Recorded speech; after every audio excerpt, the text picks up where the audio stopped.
The Jets play their third game of the preseason on Saturday. Let's talk about key players to watch today on Locked On Jets. You are Locked On Jets, your daily New York Jets podcast. Part of the Locked On Podcast Network, your team every day.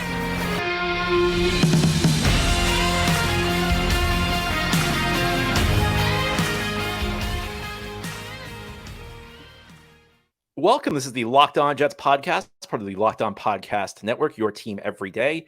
It's Friday, August 18th, 2023, and I'm your host, John B. from GangReadNation.com. Thanking you so much for making the show your first listen or first watch every day. Subscribe to the show for free on YouTube or wherever you get your podcasts so that you'll get new episodes as soon as they're posted. If you're listening to the show on a podcast source and enjoy it, give it a 5-star review. If you're watching the show on YouTube and enjoy it, give this episode a big thumbs up. These things help us out, help other Jets fans find the show. Today's episode of Locked On Jets is brought to you by LinkedIn Jobs. LinkedIn Jobs helps you find the qualified candidates you want to talk to faster. Post your job for free at linkedin.com/LockedOnNFL. That's linkedin.com/LockedOnNFL to post your job for free. Terms and conditions apply. Well, the Jets played their third game of the preseason on Saturday against the Tampa Bay Buccaneers. Today, we're going to preview it. Saturday night, 7:30 Eastern, 2:30 a.m. in Greece, where I am right now in the beautiful town of Napatkos. Absolutely gorgeous town. I'll probably be the president of the Napatkos Tourism Board by the time I'm done. But the focus right now is obviously on the New York Jets, who play their third game of the preseason, week 2 of the preseason, but the third Jets game because, of course, they had the extra game being part of the Hall of Fame game ceremonies a couple of weeks ago. And when you talk about previewing a preseason game, it's a little bit different than a regular game. Regular game, you're focused on the matchups to watch, what the game plan is going to be. Not so much in preseason because typically there's not a game plan. There might be one game where you play the starters where you game plan just to try and simulate a preparation for a regular season game, but preseason is about evaluation. The guys who decide the games, they're not really guys who are going to be relevant to your team. These games are decided by practice squad players. I mean, I know sometimes players and even sometimes the media and the fans try and make winning a preseason game as some sign you're establishing a winning culture. And I'm not saying it's completely wrong, but I think it's mostly wrong. Think about this. Last year, what was the Jets' preseason record? I'm going to wager you don't know. Well, if you do you remember what it was in 2021? How about 2019, 2018, 2017? There's very little correlation between preseason record and your overall performance in the regular season because you have different players and the games are decided, again, by guys who really are not going to be relevant to your roster. So what's relevant to preseason? Well, number one, injuries. You absolutely want to avoid injuries. And those are the most lasting impacts of preseason. Number two, you want your players prepared for the season. So, if you can help that out, I think it's a good thing. But I think for the Jets right now, the key is trying to help some young players who maybe have not been on the greatest trajectory revive their careers. And there are a couple of guys who are off to really strong starts in the preseason. And we're going to look to keep the momentum going Saturday night against the Tampa Bay Buccaneers. And I think the storyline of preseason so far has been the play of Zach Wilson, who's looked really solid. And the other day, I mentioned this, that I think everybody deserves credit for what happened with Zach Wilson against Carolina. I think Zach Wilson, first of all, deserves credit because one of the things that drives me crazy is when a player plays well and people like the first people who get credit are somebody else. So let's start with praising Zach Wilson because he got the ball where it needed to go. But the Jets also did a good job in their game plan, creating easy throws for him because it's all about baby steps right now for Zach Wilson. Zach Wilson's not ready to step in and play quarterback at a high level in the NFL. He's just not. That's why Aaron Rodgers is here. So what the Jets are trying to do, they're doing what they probably should have done 2 years ago. And I know it's tough when you're the second overall pick. There are expectations for you to be in the lineup, but if you're not ready, you're not ready. Zach Wilson wasn't ready to play. So I think the Jets are kind of, they call it a reset. They're trying to help Zach Wilson develop. They're trying to use this time to develop him. And I do think that these preseason games are significant for Zach Wilson for a couple of standpoints. Number one, he's not really going to play much in the regular season. At least you hope not, because he's the backup quarterback. So if he's playing a lot in the regular season, Aaron Rodgers, something's happened with Aaron Rodgers, which would be devastating to the New York Jets. Now, Zach Wilson may get some mop-up duty if there's a blowout, but even in mop-up duty, you usually don't throw. If you're way ahead, you're not throwing the ball because you're not trying to run the score up. So even when you put in the backup quarterback, if you're so far ahead, that's going to be a situation where his job is just to hand the ball off. So this is really like his one opportunity to get live reps in a game situation. And I think the NFL should do a better job creating more developmental opportunities for players, whether that's in the form of like a spring league that's just for developmental players, whether that's a form of a genuine minor league, which would work like AAA in baseball or the G League in the NBA. I don't know, but Zach Wilson's only opportunities are going to be in these games. But there are opportunities because Zach Wilson's in a position to succeed.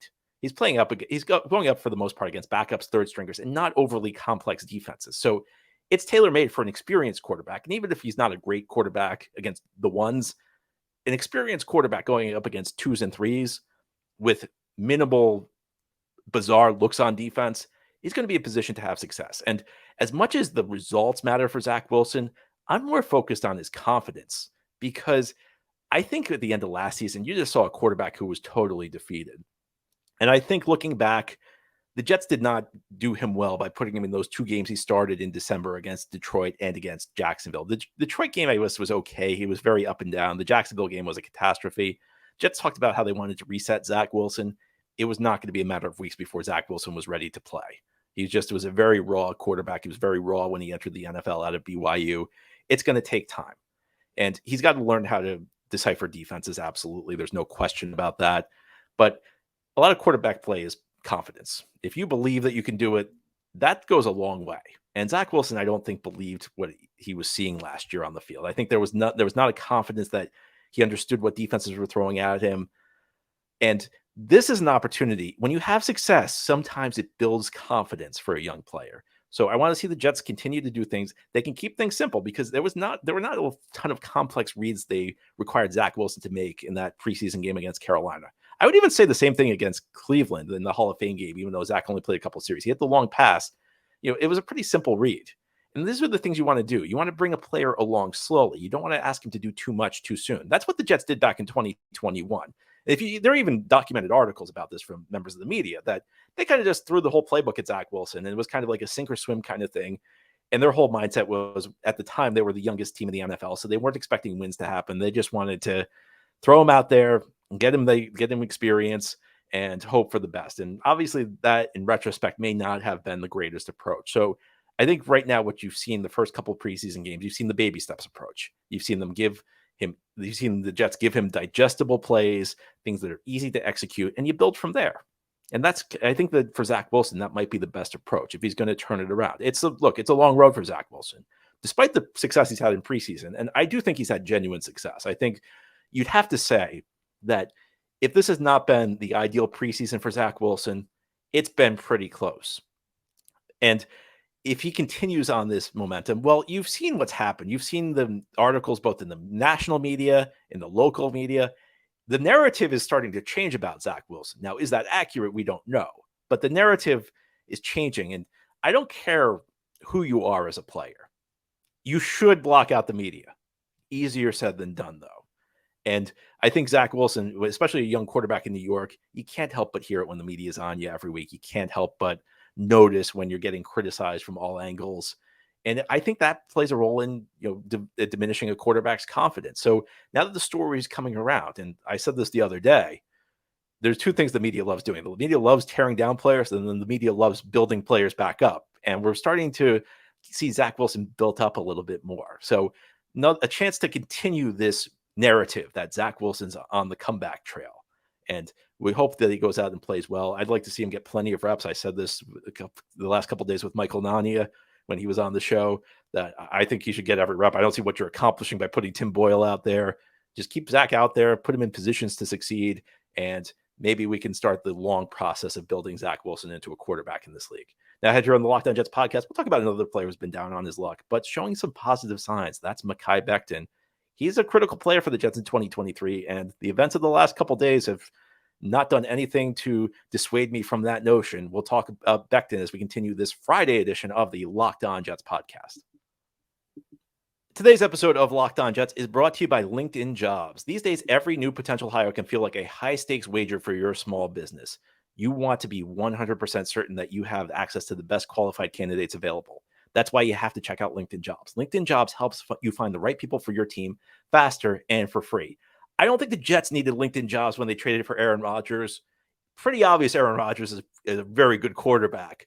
It's not so easy to find the Aaron Rodgers in the field your business operates in, and that's why you got to try out LinkedIn Jobs. It's really easy to create a free job post, then add your job in the purple hashtag hiring frame to your LinkedIn profile to spread the word that you're hiring. Simple tools like screening questions make it easy to focus on candidates with just the right skills and experience, so you can quickly prioritize who you'd like to interview and hire. It's why small businesses rate LinkedIn Jobs #1 in delivering quality hires versus leading competitors. And LinkedIn Jobs helps you find the qualified candidates you want to talk to faster. Post your job for free at linkedin.com/LockedOnNFL. Again, that's linkedin.com/LockedOnNFL to post your job for free. Terms and conditions apply. Thank you so much for making Locked On Jets your first listener, first watch every day. Big shout out to you everydayers, folks who listen to the podcast consistently. It's a daily podcast covering the New York Jets. We have new episodes Monday through Friday through the week, and then bonus episodes as needed. And for the last time, a big shout out to you listeners in France and Greece. There are a handful of people who listen to Locked On Jets in Europe. I've been in France and I've been in Greece this week, and right now I'm in the beautiful town of Nafpatkos on the Gulf of Corinth. Absolutely gorgeous. I highly recommend it. You could come for the Jets analysis, stay for the travel advice here. But today we're focused on preseason game number 3 for the New York Jets. Saturday night at MetLife Stadium, first preseason game, home game this year, which I'm sure the season ticket holders love because they make you buy this. They make you buy the preseason games with your season ticket package. 7:30 p.m. Eastern time. Jets and Tampa Bay Buccaneers. Todd Bowles, former Jets head coach, back with the team. Now, if you've been following, the Jets and Bucs actually had a joint practice earlier this week, and there were a couple of things that happened. First of all, it got physical, as tends to happen in these joint practices. There were some altercations, one which unfortunately accidentally sent a Jets coach to the hospital. But the other thing that was kind of clear was the Jets were really struggling on the offensive line. Now, part of that is it seemed like the Jets were kind of mixing and matching in practice, which is tough because you want consistency, you want continuity on the offensive line. When you don't know what the guy next to you is going to do, it can be a challenge. But it underscores the number one issue with this team right now, and that's the offensive line play. The Jets can be good. Jets can be really good. If Aaron Rodgers is like Aaron Rodgers, the Jets can be Super Bowl good this year, because if Aaron Rodgers is like a vintage self, and you combine that with the defense that was top 5 last year, I mean, heck, if Aaron Rodgers is Aaron Rodgers and the defense goes even declines a little bit, you're still in really good shape. But the biggest concern of this team is the offensive line.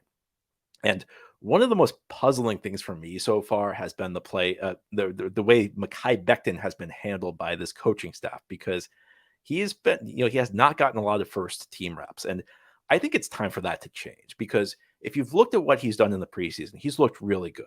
And I know some people are going to point out there was one play against Carolina where it looked like maybe he was responsible for a sack. Look, I'd tell you if he was responsible for a sack. If he has culpability, it's very minor culpability. That was not, I don't think that was his man. I think maybe there was some miscommunication. Again, when you're shuffling guys inside, in and out on the offensive line in preseason, it's tougher to pass protect for the quarterback. But Aaron Rodgers, if you leave him standing, he can still make the throws. What he can't do is, I don't think he can quite move as well as he used to. I don't think he can break the pocket like he used to. And his legs used to be a big part of his game. Aaron Rodgers this year is going to be more confined to the pocket than he has at any point in his career. So if the offensive line keeps Aaron Rodgers upright, Jets can be really good this year. If they don't, Jets are still going to be decent. It's not like we're going to go back to the Adam Gase days, but the team won't be quite as good. And tackle is like kind of this position where you really look and you say there are some issues there. I think on the interior, Connor McGovern's solid if he's there. Maybe Joe Tippmann beats him out. Tippmann's starting to get some buzz, which is really good, which is really encouraging. After Tippmann was spending some time with the threes earlier in camp, which was a little troubling. Now we're starting to get some good buzz about Joe Tippmann, so I'm feeling good about that. Elijah Vera Tucker's Elijah Vera Tucker. He's going to be solid. You could talk yourself into Laken Tomlinson. I'm a little shaky on him, but tackle's the big question, because you got Dwayne Brown, who's 38 years old, who's coming off a serious injury, which, he's still not practicing. And then on the other side, Billy Turner's getting some action. Like, Billy Turner's fine as a backup. I don't want Billy Turner starting. I think for a guy who was signed after the draft, just as a depth player, he's fine. You don't want him starting. Becton's gone out there and looked good. He's had a really, by all accounts, he's had a strong training camp, and he's looked really solid in preseason games. And look, I'm sorry, Robert Saleh, if you're going to tell me that this is based on merit, you got to start looking at Mekhi Becton. And look, I'll throw out the alternative here. It's entirely possible the Jets are saying, you know what, last year we rushed Becton back. Let's ease him back into the lineup. Let's give him a handful of snaps. In fact, we'll keep it low pressure. We'll make it against the second team. Maybe it's the whole Zach Wilson theory that I just laid out. Maybe it's just they put him out there against second teamers. They know he's going to have success, and you build the confidence from there. Because Becton coming back from an injury, he's probably a little bit worried, a little conscious about the knee. He's kind of, he's kind of unsure of himself. So maybe put him out there, have some success. That's the counter to that. So maybe that's what they're doing. But I think it's time to start preparing Mekhi Becton to play for this team. And quite frankly, based on what I've seen and based on what I know about these players, you should be starting somewhere or you should at least have a real shot at starting somewhere on the offensive line. Now, if he goes out and, doesn't do well, then, so be it. But I don't think there's anybody on this offensive line that's so great that Mekhi Becton should be on the bench automatically. Again, there should be a real competition. And again, I don't know where Robert Saleh's head is on this. Maybe they do plan to start Becton, but it just hasn't felt like that so far. And you could those things could change very quickly. It's not set in stone that Mekhi Becton is going to be on the bench. Now, will he be a left tackle? Will he be a right tackle? Will that be an issue with him? Of course, previously in the offseason, he tweeted out, "I am a left tackle," which you can understand because left tackles make more money than right tackles. It doesn't take a rocket scientist to figure out why Mekhi Becton wants to play left tackle. He's going to be a free agent after this year, and left tackles make a little bit more than right tackles do. But even at right tackles become an important position in the NFL because through the years, and this is like a decades-long arc, left tackle started being the primary position where teams put their best offensive linemen. And that's because most quarterbacks are right-handed. So the left tackle is blocking like the one pass rusher furthest removed from your quarterback's line of vision. You don't want your quarterback to get hit from the blind side. So what's happened through the years is defensive coordinators have kind of figured this out. So they've started putting their best pass rushers against right tackles because if left tackle is the best offensive lineman, you're going to have an easier battle against right tackles. Well, now and I think this is actually a fairly recent phenomenon. I think it's happened over the last decade or so. Offensive started figuring this out. So they've started prioritizing right tackle. And I still think left tackle is a little bit more important again, because that's blocking the pass rusher who's not in the quarterback's line of sight, the quote unquote blind side. But right tackle is important because a lot of the best pass rushers line up against right tackle. So Mekhi Becton can lock down one of these two positions. And look, he's got to stay healthy. You got to hope the knee holds up. And there are some concerns about that based on what happened in the Hall of Fame game where he only played 7 snaps due to discomfort. But right now, I don't know the Jets have a better alternative. And I think that really the best case scenario for the Jets this season, if things click perfectly, I think the odds are pretty high. Mekhi Becton playing well is going to have a big role in that. So we'll hope to see him keep the momentum in this game against Tampa Bay. Now, head here on the Locked On Jets podcast, we'll talk about another player we're hoping to see keep up the momentum. That's Jermaine Johnson. Jermaine Johnson has a lot of stiff competition to be the best player from the draft class of 2022. Of course, he doesn't have to be, though, to be a successful pick. He's having a strong camp. He's had a strong preseason so far. We'll talk a little bit more about Jermaine Johnson, what to watch for in this game as we continue this Friday edition of the Locked On Jets podcast. Locked On Jets podcast here on this Friday, previewing Jets Tampa Bay, Saturday night, 7:30 Eastern time, 2:30 a.m. Sunday morning. If you're like me in Greece, I'll probably catch a replay. I'm not going to lie to you. I don't think I'm getting up in the middle of the night to watch preseason football. A regular season game, I do. A playoff game, forget about it. I'd stay up the whole night. Preseason game, I think I may be catching the replay for that one for Monday's recap episode. But we've talked about a couple of young Jets players whose careers have gotten off to a rough start. Zach Wilson, Mekhi Becton. Wilson just because he's struggled as the franchise's quarterback and he's been replaced by Aaron Rodgers. Becton's really more about injuries. Jermaine Johnson, I think, actually had a perfectly fine rookie season. If you ask me what I want from a rookie, I want him to look like he belongs, occasionally make a splash play and say, wow, if that guy puts it together like that consistently, we've got something. I think for the most part, Jermaine Johnson did. Pretty much every game he played last year, I noticed a good play. Now, a lot of them were run-stopping plays, but I noticed like something impressive almost every game Jermaine Johnson played. His problem was the competition because there were 3 like rookie of the year caliber players for the Jets. You had the defensive rookie of the year, Sauce Gardner. You had the offensive rookie of the year, Garrett Wilson.